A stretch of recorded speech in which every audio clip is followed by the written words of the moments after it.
십자가의 사랑, 그 크신 하나님의 그 끊을 수 없는 놀라운 사랑, 그 사랑을 너가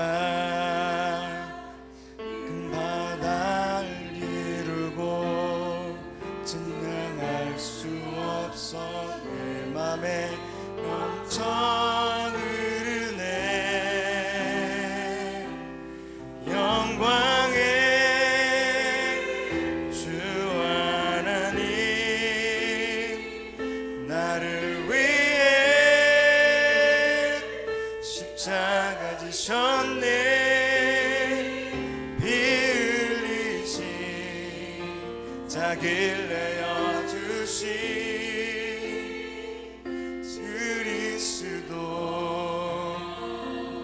나는 믿네.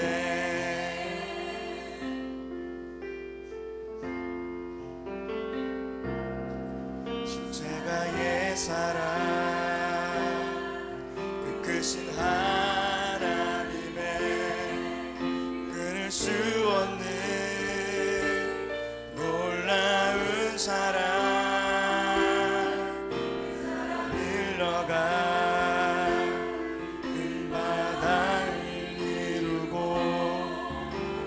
할 수 없어. 내 맘에 넘쳐 흐르네. 영광의 주 하나님, 나를 위해 십자가 지셨네. 피 흘리신 자기를 내어주신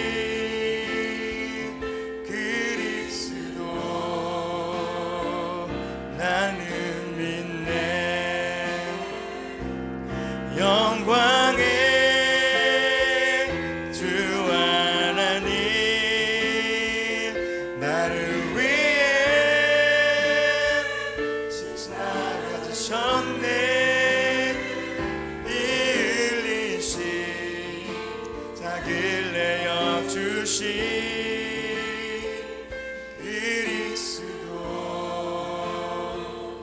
나는 믿네.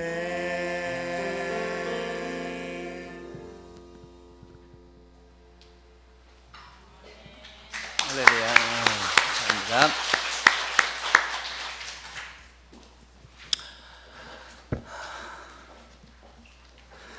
이렇게 2017년도 반이 지나가고 이제 후반기를 맞이하는 첫 주일 예배에 우리가 함께 모이게 하신 하나님 감사드리고 함께 하신 여러분을 축복합니다. 후반기에도 변함없는 하나님의 은혜와 사랑이 우리와 함께 하실 줄 믿습니다. 로마서 7장은 율법에 대한 말씀이라고 말씀을 드렸습니다. 율법의 본성, 목적, 기능, 또 우리 신앙생활에 차지하는 위치, 이런 것들을 말씀을 하고 있습니다. 1절에서 6절은 율법주의자들에 대해서 하시는 말씀입니다.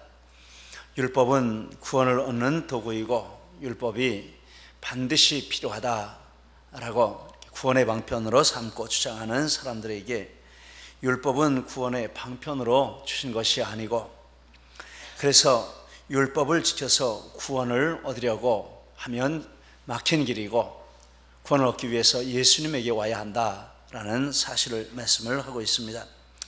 7절에서 13절은 그 반대로 율법은 죄와 사망의 원인이고 우리는 예수님을 믿어서 구원을 얻기 때문에 예수님 믿은 이후에 더 이상 율법대로 살 필요가 없다, 율법을 버려야 한다라고 말하는 이 율법 폐기론자들에 대해서 주시는 말씀입니다. 죄와 사망의 원인은 율법이 아니고 죄 자체이고, 그리고 율법의 목적이 있는데 율법의 목적은 죄를 죄로 드러내는 것이 율법의 목적이고, 예수님을 모르는 사람에게 그가 죽을 수밖에 없는 죄인인 것을 보여주고, 예수님 믿는 사람에게도 그가 죄를 짓고 있는지, 하나님 앞에 바르게 사는지 그 기준으로 삼을 수 있는 그런 삶의 기준이 된다라는 것을 여기서 말씀을 해주고 있습니다. 그래서 누구에게나 이 율법은 반드시 필요하다라는 것을 또한 말씀을 하고 있습니다. 오늘 14절에서 25절은 여러 가지 율법에 대한 다른 말씀들을 하고 있는데, 우선 율법의 본성과 그에 대한 거듭난 하나님의 자녀들의 자세에 대한 말씀을 하고 있습니다. 먼저 바울 사도는 율법의 본성에 대해서 말씀을 합니다. 두 가지로 말씀을 하고 있습니다. 율법은 신령하다라는 내용을 말합니다. 14절에 우리가 율법은 신령한 줄 알거니와 라고 했습니다. 이 신령하다라는 말은 하나님의 영으로부터 나온다라는 뜻입니다. 성령의 역사에 의해서 만들어진다라는 뜻입니다. 그러니까 율법이 신령하다라는 말은 율법이 성령으로부터 나오는 것이고 하나님의 역사의 산물이라는 의미가 있습니다. 출애굽기 24장 12절에 여호와께서 모세에게 이르시되 너는 산에 올라 내게로 와서 거기 있으라. 너로 그들을 가르치려고 내가 율법과 계명을 친히 기록한 돌판을 내게 주리라. 모세에게 율법을 하나님이 주셨습니다. 모세가 산에 가서 자기 생각대로 40일 동안 만들어 가지고 내려온 것이 아닙니다. 하나님이 친히 기록을 하시고 하나님이 생각하고 계신 그것을 만들어서 모세에게 주신 것입니다. 신약성경도 같은 말씀을 하고 있습니다. 디모데후서 3장 16절 모든 성경은 하나님의 감동으로 된 것이라 분명하게 말씀을 했습니다. 베드로전서 1장 21절 예언은 언제든지 사람의 뜻으로 낸 것이 아니 오직 성령의 감동하심을 받은 사람들이 하나님께 받아 말한 것이라 이렇게 말씀을 했습니다. 율법은 신령하다. 그 근원이 사람에게 있는 것이 아니고 사람의 지식이나 지혜에 있는 것이 아니고 하나님에게 있는 것이라 라는 것입니다. 하나님에게서 직접 하나님이 만드시고 하나님이 우리에게 주신 것이 율법이라. 이것이 율법의 본성입니다. 또 하나의 특징이 있습니다. 율법은 거룩하고 의롭고 선하다라고 말씀을 했습니다. 12절 이로보건대 율법은 거룩하고 계명도 거룩하고 의로우며 선하도다라고 했습니다. 거룩, 의, 선 이런 것은 하나님을 하나님 되게 하시는 하나님의 특징을 가리키는 내용들입니다. 거룩은 하나님의 초월하신 모든 피조물과 구별되시고 그 위에 따로 계시는 이 하나님의 구별되심을 말하는 것입니다. 의는 하나님의 공평하고 정의로우심, 그리고 선은 하나님의 악이 없으심, 온전하게 선하신 그 하나님 모습을 말씀하는 것입니다. 그래서 율법은 하나님의 영이 만드신 것이고 하나님의 거룩과 의와 선의 성품을 나타낸다라고 말씀을 한 것은 율법 자체가 또한 거룩하고 의롭고 선하다라는 의미를 가지고 있습니다. 우리는 율법에 대해서 이것을 믿습니다. 할렐루야. 그리고 바울 사도는 율법에 대한 성도의 태도를 세 가지로 말씀을 하고 있습니다. 먼저 율법이 선한 것을 시인한다라고 했습니다. 16절에 이로써 내가 율법의 선한 것을 시인하노니, 율법이 선한 것을 시인한다라는 말씀은 그 앞에 율법의 그 본성, 하나님에게서 나온 신령한 것이고 하나님의 성품을 담고 있고 하나님 자신의 모습을 담고 있는 거룩하고 의롭고 선한 것이라, 그 모든 의미를 한마디로 담아서 선한 것을 시인한다라는 말로 표현을 했습니다. 율법이 선한 것을 시인하는 이 은혜는 거듭난 하나님의 자녀들에게 하나님이 주시는 선물입니다. 그래서 정말 예수님을 믿고 구원을 받으면 그 마음 가운데 성경에 대한 태도와 자세가 달라지는 것입니다. 하나님 말씀이 선하다. 이 하나님 말씀은 땅에서 나온 것이 아니고 사람에게서 나온 것이 아니고 하나님이 친히 만드시고 기록하셔서 우리에게 주신 책이다. 이 말씀대로 사는 것이 인생의 본분이라, 이런 마음의 믿음과 확신이 그 속에 생기게 되는 것입니다. 하나님이 주신 선물입니다. 바울 사도는 율법이 선한 것을 시인한다 라고 했습니다. 하나님 우리에게도 그런 은혜를 주신 줄 믿습니다. 느헤미야서 9장 13절에 신의 산에 강림하시고 하늘에서부터 저희와 말씀하사 정직한 규례와 진정한 율법과 선한 율례와 계명을 저희에게 주시고, 하나님의 율법에 대해서 이런 여러 가지 설명하는 단어들을 동원해서 말하고 있습니다. 열왕기상 8장 56절 개역성경, 여호와를 찬송할지로다 저가 무릇 허하신 대로 그 백성 이스라엘에게 태평을 주셨으니 그 종 모세를 빙자하여 무릇 허하신 그 선한 말씀이 하나도 이루어지지 않음이 없도다 라고 했습니다. 하나님 말씀 선한 것을 마음의 화면으로 받고 그것을 붙드는 그 믿음이 예수님 믿는 믿음 가운데 함께 담겨 있습니다. 할렐루야. 우리가 그 축복을 받았습니다. 이안 머레이가 쓴 분열된 복음주의라 하는 책을 지금 며칠 동안 읽고 있습니다.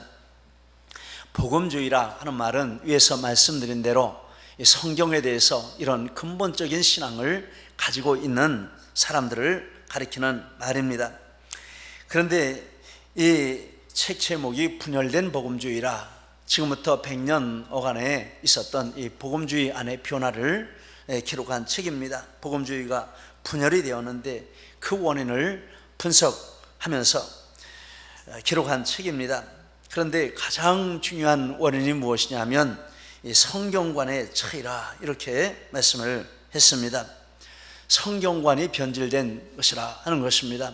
복음주의자들 중에 일부가 당대의 다수를 차지하고 있던 자유주의와 세상 사람들의 인기를 얻기 위해서 성경이 이렇게 신령하고 거룩하고 의롭고 선하다, 절대적인 하나님 말씀이고 영감된 하나님 말씀이라 하는 이런 믿음에서 후퇴를 한 것입니다.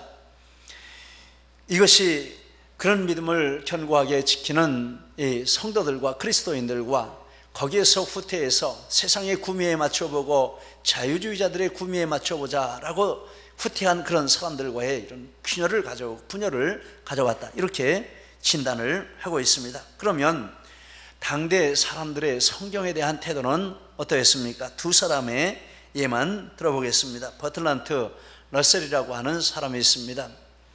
그 당대에 세계에 지적으로 영향을 끼치고 다방면에서 탁월한 천재였습니다. 이 사람이 성경에 대해서 말했습니다. 기독교의 근본 교리는 수많은 윤리적 오류를 범하고 있기 때문에 이를 받아들일 수 없다. 우리가 알고 있는 성경에 대한 이 지식과 진리와 이 러셀이 말한 그 말과는 얼마나 차이가 있는 것입니까? 완전 반대죠. 그리고 프리드리히 니체 이런 말을 했습니다. 성경을 읽을 때 나는 항상 장갑을 낀다. 추잡스러워 만지고 싶지 않기 때문이다. 세상에 어떻게 이런 말을 할 수 있습니까? 그런데 이 니체가 정신병에 걸려서 말년의 10년간 정신병원에 입원해 있다 자살을 해서 죽고 말았습니다. 비극입니다. 하나님의 사람들이 왜 이런 사람들의 수준에 맞추려고 성경의 영감 진리와 성경의 절대 무의 진리와 성경이 신령하고 거룩하고 선하고 의롭다고 하는 이 진리를 포기했는지 참 이해할 수가 없는 그런 사실입니다. 우리는 성경에 대한 이 진리들을 굳게 붙들고 나가야 할 줄 믿습니다. 두 번째, 하나님의 법을 즐거워합니다. 22절 말씀, 내 속사람으로는 하나님의 법을 즐거워한다 라고 했습니다. 속사람은 거듭나서 새로워진 마음을 가리키고 새 사람이라 하는 말로도 표현을 하고 있습니다. 에베소 4장 22절 23절, 너희는 유혹의 욕심을 따라 썩어져가는 구습을 따르는 옛사람을 벗어버리고 오직 너희 심령이 새롭게 되어 하나님을 따라 의와 진리의 거룩함으로 지으심을 받은 새 사람을 입으라. 골로새서 3장 9절 10절, 옛사람과 그 행위를 벗어버리고 새 사람을 입었으니 이는 자기를 창조하신 이의 형상을 따라 지시기까지 새롭게 하심을 입은 자니라. 이 속사람이 이렇게 거듭나서 새로운 존재가 되었는데, 이 에베소 말씀과 골로새 말씀과 또 다른 내용들을 읽어보니까 그렇게 새롭게 된 그 터가 하나님 말씀이었다라는 것입니다. 하나님의 말씀으로 의와 진리와 거룩으로 새롭게 되고, 하나님 말씀 자체가 의와 진리와 거룩의 말씀이니까 그 말씀으로 그 마음이 변화가 되어서 그런 모습으로 변화가 되었고, 또 지식도 완전히 새로운 지식이 되어서 이제는 하나님을 모르고 무시하고 이러던 사람이 하나님을 경외하고 높이고 섬기는 이런 지식을 가지게 되었다라는 것입니다. 그래서 그 결과 하나님의 법을 즐거워할 수밖에 없는 것이죠. 그래서 이 거듭난 속사람은 하나님의 법을 즐거워합니다. 시편 1편 2절 오직 여호와의 율법을 즐거워하여 그의 율법을 죄하로 묵상하는 자로다. 119편 97편 내가 주의 법을 어찌 그리 사랑하는지요 내가 그것을 종일 묵상하나이다. 111절 주의 증거들로 내가 영원히 나의 기업을 삼았사오니 이는 내 마음의 즐거움이 됨이니이다. 148절 내가 새벽전에 부르짖으며 주의 말씀을 바라싸우며 주의 말씀을 묵상하려고 내 눈이 야경이 깊기 전에 깨었나이다. 할렐루야. 여러분, 하나님의 말씀이 우리에게도 이런 즐거움이 되고 있으십니까? 거듭난 하나님의 자녀들의 마음 중심에 그런 사모하는 영을 주시고, 그 말씀으로 그가 은혜 받고 거듭났기 때문에 그것과 동질감을 느끼게 되는 것입니다. 동질감을 느끼면 가까이 하게 되고 접촉하게 되고 이렇게 되는 것, 닮아가게 되고 그렇게 되는 것이죠. 여러분, 하나님 말씀 즐거워하는 영이 우리에게 충만하게 되시기를 축복합니다. 그리고 하나님의 법을 섬긴다라고 했습니다. 25절 그런즉 내 자신이 마음으로는 하나님의 법을 섬기노라. 이 섬긴다라는 말은 순종한다라는 의미가 되겠습니다. 그러므로 하나님의 법을 섬긴다라는 말은 하나님의 법에 순종한다, 하나님의 말씀에 선한 것을 인정하고 그 말씀을 즐거워하고 그렇게 하다가 보니까 그 말씀대로 사는 이런 변화가 따라온다라는 것입니다. 창세기 7장 5절 노아가 여호와께서 자기에게 명하신 대로 다 준행하였더라. 하기 싫으면 120년 동안 방주 짓는 일을 이렇게 다 준행할 수 있겠습니까? 하나님 말씀을 하나님 말씀대로 인정을 하고 그 말씀이 그에게 즐거움이 되니까 하나하나 그 말씀대로 따라가는 것이 기쁨이 되니까 120년 동안 변하지 않고 그렇게 가다 보니까 드디어 방주를 완성하고 그 때문에 자기와 자기 가족이 생명을 얻는 제2의 인류의 주상이 되는 이런 축복의 자리까지 가게 되었다라는 것입니다. 스가랴서 7장 10절에 에스라가 여호와의 율법을 연구하여 준행하며 율례와 규례를 이스라엘에게 가르치기로 결심하였더라. 그래서 에스라의 이름이 앞에 붙는 이름이 학사라는 이름이 붙습니다. 다른 세상의 학문이 아니라 하나님의 말씀을 사랑하고 그것을 준행하는 그런 목적을 두고 공부하고 자기에게 너무 좋으니까 다른 사람에게도 그 말씀을 전하고자 하는 이런 열정으로 말씀을 공부했다라는 것입니다.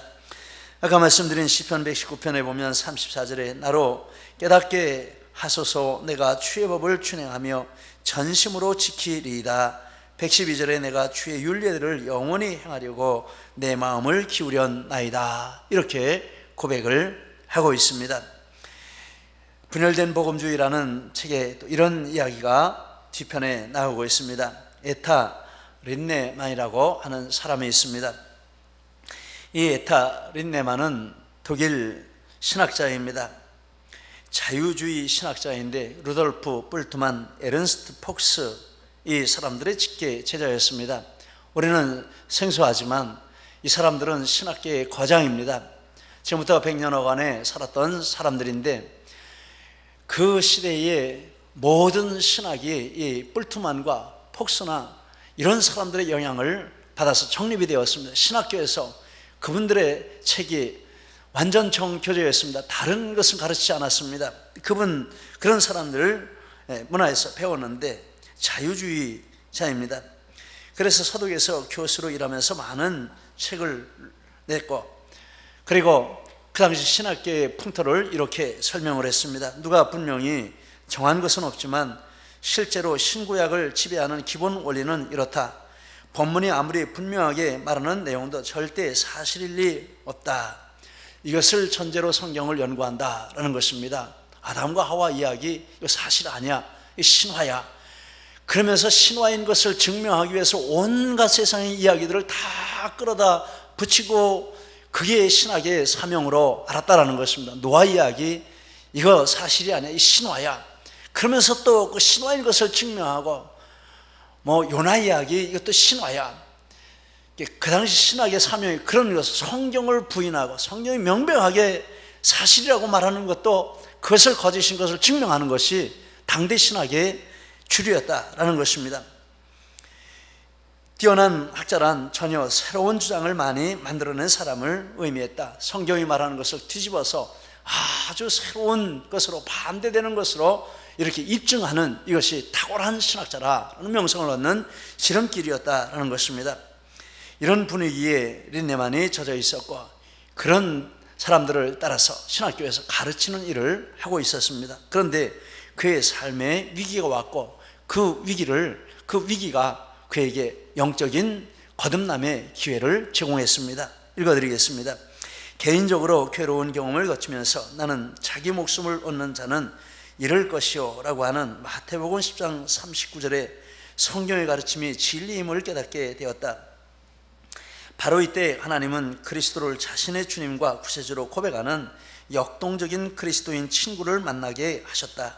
이를 통해 하나님은 내 삶을 구원의 손길로 붙드시고 완전히 변화시키셨다. 나의 파괴적인 중독성 습관들은 하나님 말씀과 다른 성도와의 교제에 대한 갈증으로 대체됐다. 그리고 그동안 내가 했던 일은 장님을 인도하는 것이었음을 깨닫게 되었다. 나는 내 학생들을 잘못된 길로 인도했던 것을 회개했다. 그로부터 한 달 후 나는 내 방에 홀로 앉아 결단의 때가 왔음을 깨달았다. 내 지성으로 성경을 함부로 하는 짓을 계속할 것인가, 아니면 내 생각을 성령께서 바꾸시도록 내려놓을 것인가. 나는 요한복음 3장 16절이 말하는 진리를 경험하면서 무슨 결정을 해야 할지 깨닫게 되었다. 이제 내 삶은 하나님이 나를 위해 하는 역사들로 가득하다. 할렐루야. 요한복음 3장 16절 한번 암송하실까요? 하나님이 세상을 이처럼 사랑하사 독생자를 주셨으니 이는 저를 믿는 자마다 멸망하지 않고 영생을 얻게 하려 하심이라. 그 말씀이 그의 영혼을 깨운 것입니다. 그리고 하나님의 말씀을 이렇게 우리처럼 분명하게 하나님의 말씀으로 믿는 역동적인 그리스도인을 그에게 보내셔서 그에게 도전을 주고 자극을 주고 죽은 그 영혼을 깨우는 도구로 사용하는 것입니다. 여러분, 우리 죽은 영혼을 깨우고 싶습니까? 가족의 죽은 영혼을 깨우고 싶습니까? 이웃의 죽은 영혼을 깨우고 싶습니까? 말씀을 붙드십시오. 말씀의 사람이 되십시오. 말씀 위에 서십시오. 날마다 말씀이 내 삶을 새롭게 하는 이런 은혜를 누리십시오. 살아있는 말씀이 나를 새롭게 하는 은혜를 날마다 체험하십시오. 그러면 이런 니네만 같은 죽은 영혼도 그런 사람을 통해 살아가는 역사가 있을 줄 믿습니다. 그래서 이 린네만은 과거에 자기 입으로 가르쳤던 내용을 도구로 취급하고 지금까지 출판된 많은 책들을 모두 폐기 처분했습니다. 그리고 인도네시아 선교사로 가서 자기의 삶을 바치는 이런 결단을 했습니다. 성경이라는 시가 있습니다. 조셉 하트라는 분이 쓴 시인데 제가 읽어드리겠습니다. 그리스도인이여, 너희는 너희 주님을 아는 지식으로 자라가고 있는가? 성경을 거역하지 말고 그 말씀을 두려워하라. 신성한 그 한 장 한 장을 경외하라. 그중 한 부분이라도 손상을 입히는 것은 눈이 멀고 어리석은 격정의 마음, 강팍하고 교만한 마음이 하는 일이다.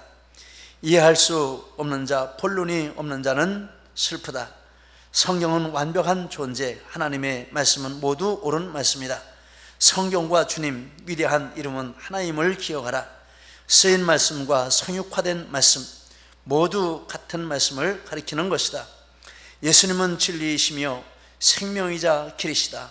양쪽 두 날이 선 검이 그의 입에서 나오고 자기 생각으로 교만해진 모든 자들을 멸하신다.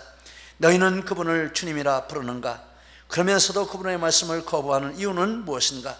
인간의 생각은 거짓이며 하나님의 말씀은 진리다. 그 말씀을 복종하는 자는 지혜롭다. 이제 듣고 경외하며 행하라. 거듭난 성도는 율법을 사랑합니다. 율법의 본성이 하나님께 속한 것임을 인정합니다. 그리고 즐거워하고 그 말씀에 자신을 쳐서 복종시키는 이런 삶을 삽니다. 이 말씀이 우리 영혼 깊은 곳에 아멘이 되시는 은혜가 충만하시기를 바랍니다. 기도하시겠습니다. 우리 말씀 붙들고 함께 기도합니다. 특별히 내게 주신 말씀이 있으시면 그 말씀 붙들고 기도하시기를 바랍니다. 할렐루야. 하나님 아버지 감사합니다. 오늘 율법이 신령한 것을 나는 인정한다. 바울 사도가 말씀을 했습니다. 율법이 선한 것을 시인한다 라고 말씀을 했습니다. 거룩하고 의롭고 선하다 라고 했습니다. 하나님 아버지, 이것이 거듭난 주의 백성들의 마음에 하나님이 주신 놀라운 선물인 줄 믿습니다. 하나님 말씀을 저희가 사랑하게 하시고 사모하게 하시고 그 말씀의 꿀과 송이꿀보다 더 달게 되는 은혜가 우리 삶 가운데, 우리 심령 가운데 충만하게 되도록 우리 하나님 아버지 역사하시고 함께 하시고 축복하여 주시옵소서. 얼마나 놀라운 은혜인지 모릅니다. 주여, 우리에게 은혜 풍성히 부어주셔서 하나님 악한 세상에 살면서 하나님 말씀으로 세상을 거슬러가는 저희들 되게 하시고 역동적인 말씀의 그리스도의 모습을 우리 이웃에게 보여주고 하나님 세상에 보여주는 우리 교회가 되도록 주여 축복하여 주시옵소서. 주여 믿습니다. 감사드립니다. 예수님 이름으로 기도드립니다. 아멘.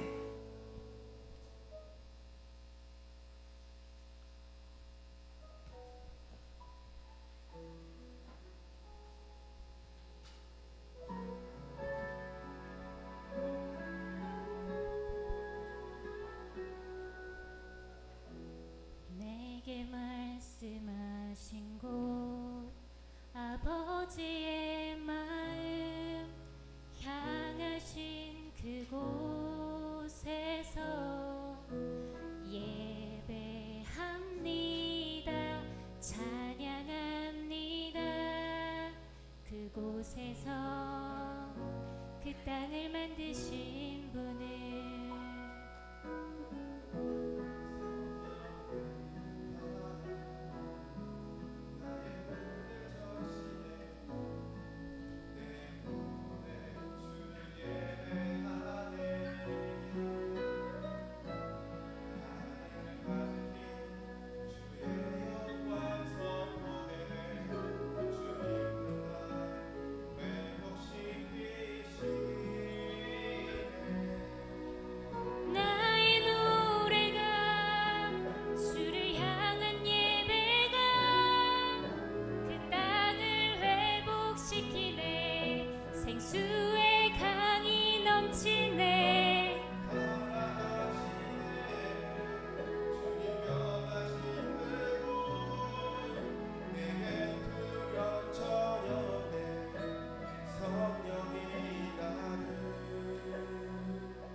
아름다운 찬양을 감사합니다. 기도하시겠습니다. 할렐루야. 하나님 아버지 감사합니다. 우리 하나님 앞에 저희들이 받은 은혜와 사랑을 감사드리며 이 시간에 예물로 올려드립니다. 하나님 앞에 온전한 마음으로 하나님 기뻐하시는 뜻을 따라 말씀에 순종하여 저희들이 올려드리오니 하나님 앞에 연락하시는 예물 다 되게 하실 줄 믿습니다. 11조를 드립니다. 선교 예물로 드립니다. 구제 예물로 드립니다. 감사의 제목을 담아 올려드립니다. 건축의 제목으로 드립니다. 비전 헌금과 작정한 기도의 제목으로 올려드립니다. 이런 모든 저희들이 구별하여 드리는 그 모든 내용들을 주님이 헤아려 주시고 또한 채워 주실 줄 믿습니다. 저희들이 이 땅에 사는 동안 하나님 아버지 저희들의 모든 필요한 것을 이미 다 아시는 줄 믿습니다. 우주 만물을 만드시고 사람을 만드셨습니다. 우리의 필요한 것들을 이미 예비하신 줄 믿습니다. 믿음의 눈으로 주님을 앙망하고 그의 나라와 그의 의를 구하며 하나님이 채우시는 기적을 날마다 체험하는 저희들의 삶이 되게 하여 주시옵소서. 또한 드리는 일에도 이 믿음으로 하나님 앞에 아낌없이 우리의 가장 소중한 것을 올려드리는 저희들 다 되게 하실 줄 믿습니다. 주님의 영광 받으시고 하나님 아버지 또한 우리 중에 연약한 채들에게 역사하셔서 주 앞에 예배 드리다가 이 모든 약한 것들이 고침받는 은혜도 누리게 하여 주시옵소서. 어려운 문제들도 하나님 앞에 해결받는 축복을 주시옵소서. 오늘 함께 예배 드리지 못하는 주의 백성들, 고문에 나가 있는 주의 권속들, 해외에 나가 있거나 객지에 나가 있는 주의 백성들 있는 곳에서 우리 하나님과 동행하는 복된 은혜를 누리게 하여 주시옵소서. 모든 은혜 우리 하나님께 영광 올리며 주 예수님 이름으로 기도드립니다. 아멘. 감사합니다. 광고 말씀드리겠습니다. 7월이 되었습니다. 7월을 허락하신 하나님의 은혜 감사드리고 7월 이제 본격적으로 여름이 시작이 되는데 여러분 하나님과 함께 동행하시며 건강하시기를 축복합니다. 7월 기도 안내 헌금 이원은 주보를 참조해 주시기 바랍니다. 우리 김원태 형제가 외조모 소천하신 하나님의 위로와 또 우리 성도들의 위로 격려 감사해서 오늘 점심을 대접합니다. 위로와 격려와 나눔이 함께 하시기를 바랍니다. 통독 수료 광고 후에 통독 수료식을 하도록 하겠습니다. 수료하신 분들을 축복합니다. 국제난민기구 언더우드 기념사업 후원, 지난 고난주간에 우리가 이런 목적으로 헌금을 했는데 이렇게 두 기관에 각 50만 원씩을 송금을 했습니다. 성지 순례단 모집하는 거 도와주시기를 바랍니다. 기쁨 오케스트라 3부 예배 후에 팀장 모임이 있고 이번 주 토요일 드디어 전체 오리엔테이션이 있습니다. 준비하는 일이 많이 있습니다.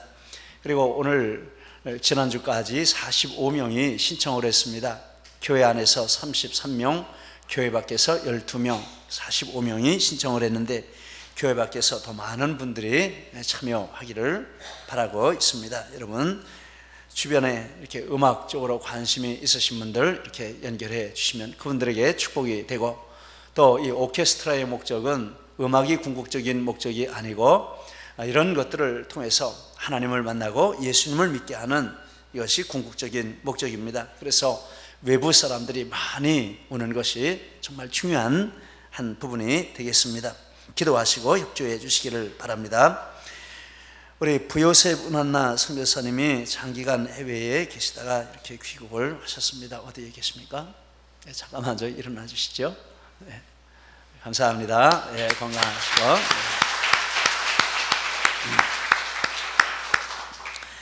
그리고 이 시간에는 우리 교회 학교 광고를 하도록 하시겠습니다. 준비가 됐습니까?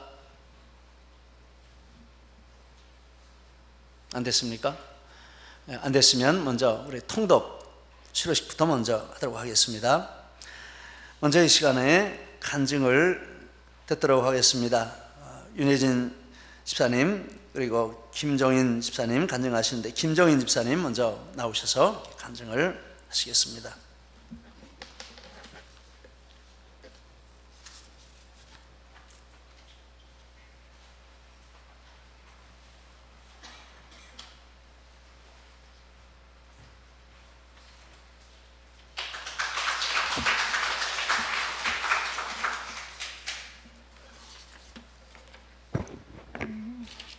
늘 첫 해를 시작하면서 계획하는 하나는 성경 일독이었는데 신앙생활을 하면서 제대로 정독해 보질 못했습니다. 그게 늘 마음에 걸렸는데 통독반을 하게 되어 통독반을 통해 참으로 감사를 드립니다.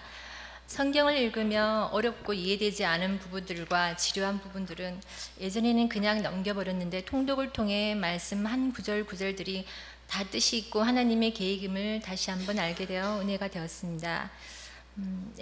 애굽왕 바로를 완약하게 하여 이스라엘 민족을 떠나지 못한 것, 요셉이 애굽에 팔려 애굽의 총리가 되어 나중 형제들과 야곱 자손까지 먹여 살리고 구원케 하신 것, 유다가 배신해 예수님을 팔아넘긴 것, 모든 것이 하나님의 계획이고 뜻이 아닌 것이 없으며 그 수많은 계보를 통해 아브라함부터 예수 그리스도까지 누가 누구를 낳고 이런 구절도 지루한 문맥이 아니라 정말 정확하고 진실된 예수 그리스도의 살아계심과 역사를 통해 은혜가 되었습니다. 정말 이스라엘 민족이 계속되는 죄에 하나님은 인내하시고 벌 주시고 용서하시고 축복 주시는 계속되는 상황에 딱 우리 인간은 어찌할 수 없는 죄인임을 다시 한번 알게 되었습니다. 왜 저렇게 하나님이 싫어하시는 죄를 계속 지을까? 이해할 수 없다고 생각하다 나도 지금 저러고 있구나라는 생각에 회개가 되었습니다. 성경은 바로 하나님의 방법을 보여주는 책이며 인간의 방법으로 행하는 것이 아니라 하나님의 방법으로 이루시는 것을 보여주며 성경 역사는 인간 구원을 통한 하나님의 회복이라는 것입니다. 하나님은 인간을 구원하심을 통해 원래의 창조 계획대로 온전히 죄에서 회복되기를 지금도 원하시고 계시고 전체적인 성경 역사를 볼 때 역사의 흐름이 방향과 목적이 있듯이 구원도 우리의 삶도 하나님의 방향과 목적이 있습니다. 그러기에 우리는 성경을 통해 말씀의 인도함을 받고 하나님의 사랑을 알아가야 함을 다시금 깨닫게 되었습니다. 이번 통독을 통해 혼자서 계획하고 성경 읽기가 쉽지 않은데 이렇게 함께 모여 정해진 시간에 만나 인도자 집사님이 한 주간 읽을 내용을 한번 훑어주고 구약의 어려운 역사 이야기를 쉽게 설명을 해주니 성경 읽기가 어렵게 느껴지지 않았고 이해가 되었습니다. 성경 통독 주간에 인도자 집사님이 남편분의 입원과 또 외국에 사시는 친척분의 장기간 방문도 있었지만 동요하지 않고 또 집에서 열심히 공부해오는 모습에 또 한 번 은혜가 되었습니다. 유쾌한 성격이 좋은 달란트를 가지고 계시기에 재미나게 성경을 배웠습니다. 감사한 마음을 다시 한번 느낍니다. 하나님께 먼저 감사드리며 인도자 집사님과 같이 배우던 집사님, 통독반을 마련케 하는 목사님 모두 감사드립니다.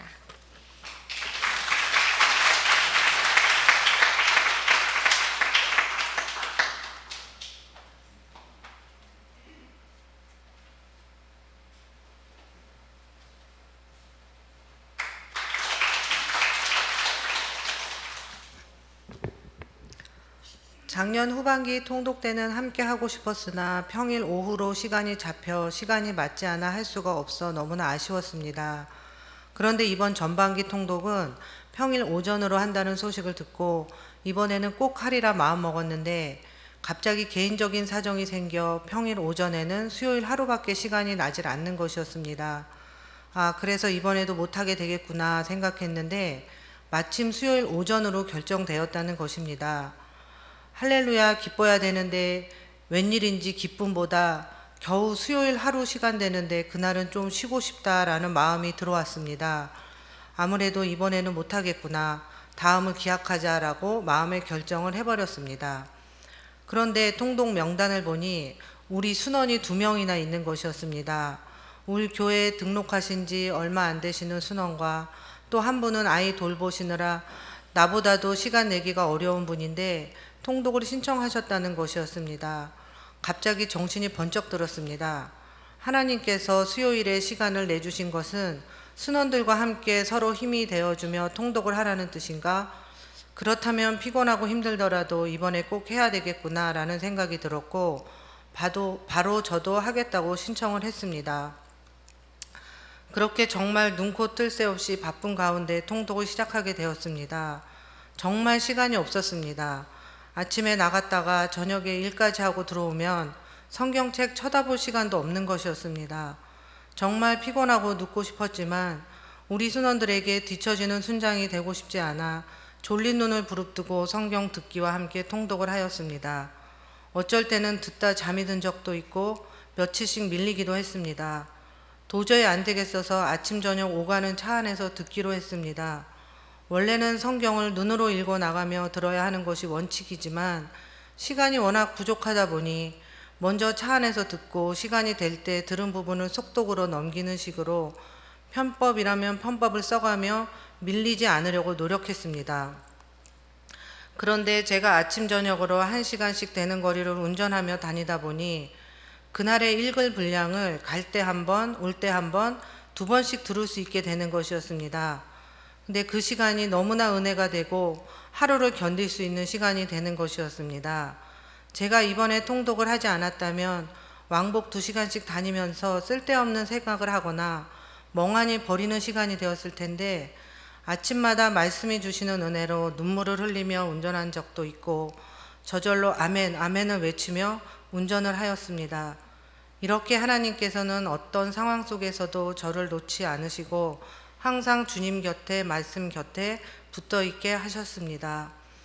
예전에 통독을 할 때는 90일이 너무 길게만 느껴지고 시간이 가면 갈수록 마음이 시들시들해졌었던 것 같은데 이번에는 더 바쁘고 힘든 상황이었는데도 전혀 지겹지 않고 수요일이 기다려지는 것이었습니다. 물론 인도자 집사님께서 열정적으로 가르치시고 수업도 재미있게 이끄셨기 때문이기도 하겠지만 처음 할 때는 어렵게 느껴졌던 통독이 알면 알수록 재미있고 하면 할수록 더 은혜로운 것 같습니다. 통독은 아직 통독을 하지 않으신 분들 뿐만 아니라 하셨던 분들도 계속 하는 것을 권장하고 싶습니다. 하면 할수록 더욱더 하나님의 사랑과 섭리를 느끼며 은혜롭고 재미있는 시간이 될 것이기 때문입니다. 이렇게 저에게 은혜롭고 행복한 90일을 선사해 주신 하나님께 다시 한번 감사드리며 공부하시며 가르치시느라 정말 수고 많이 하신 인도자 집사님께도 감사드립니다. 이 모든 영광 하나님